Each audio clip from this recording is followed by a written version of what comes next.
Pourquoi certains ex ne reviennent jamais? On va avoir 3 erreurs à éviter. Si seulement Dieu Tout-Puissant, si seulement les gens pouvaient écouter cette vidéo en entière et comprendre quelles sont les dynamiques relationnelles qui font que parfois les ex reviennent, si on se comporte de la bonne manière, c'est ce qu'on va voir aujourd'hui.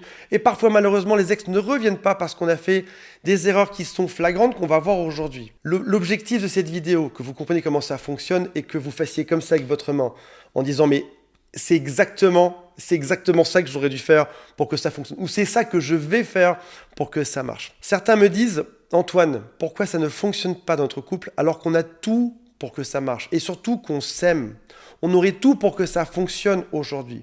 On va répondre à cette question, voir les erreurs à éviter et ce qu'il faut faire pour arranger la situation. Avant de démarrer, si vous le souhaitez, abonnez-vous à cette chaîne.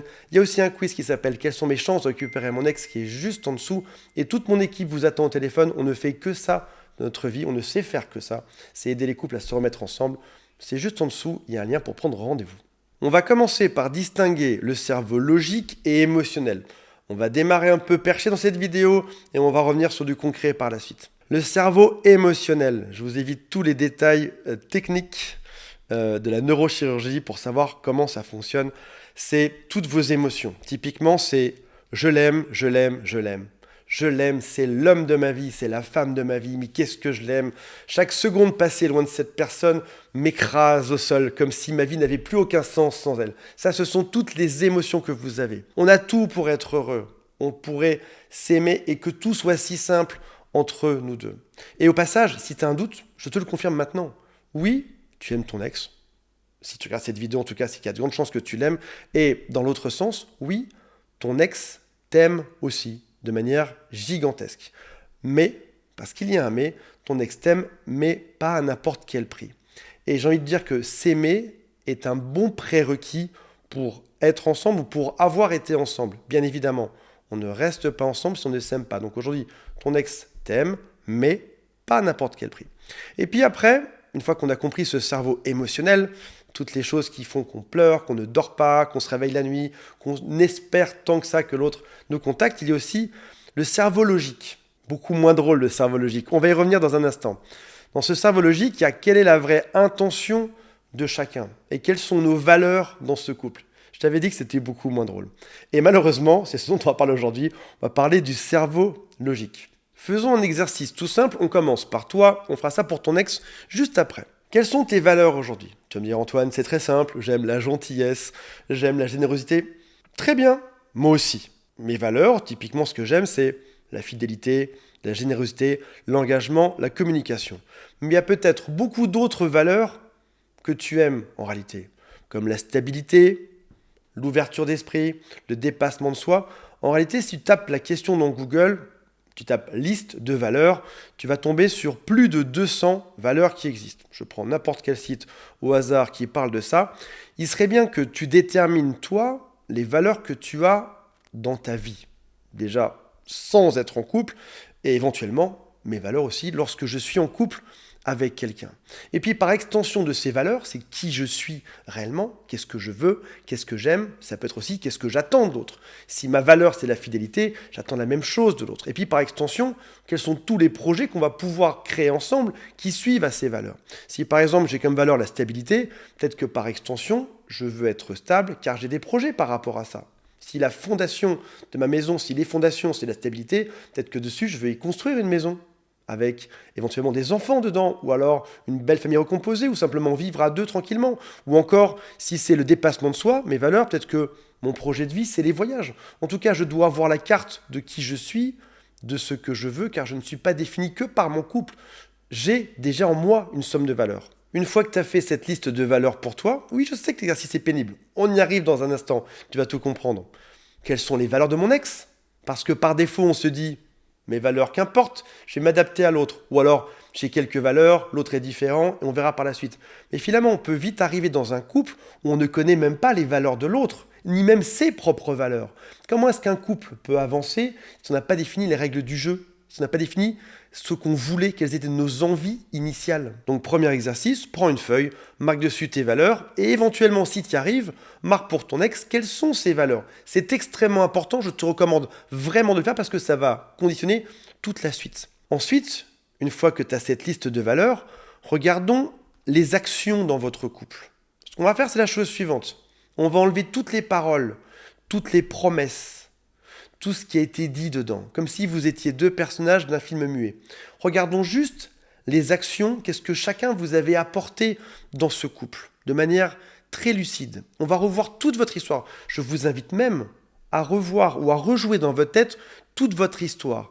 Qui a fait quoi? Attention, hein, on enlève toutes les promesses, tous les je t'aime, tous les je vais changer, tous les je te promets que dans un an, tous les oui mais bientôt ça va s'arranger. Non, on enlève toutes les paroles. On regarde juste qui a fait quoi dans ce couple. Par exemple, qui s'est déplacé le plus si vous n'habitiez pas au même endroit? Qui a payé le plus? Qui a eu le plus d'attention pour l'autre?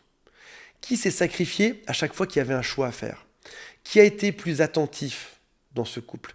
Qui a été plus prévenant? Qui a le plus attendu que l'autre change enfin? Ou alors qui a attendu tout court en réalité? Maintenant que tu as fait ces deux exercices, premier sur les valeurs, deuxième sur les actions, on va pouvoir relier les deux. Typiquement, dans mes valeurs, j'ai la générosité. Dans mes valeurs essentielles dans mon couple, il faut être généreux vis-à-vis de l'autre.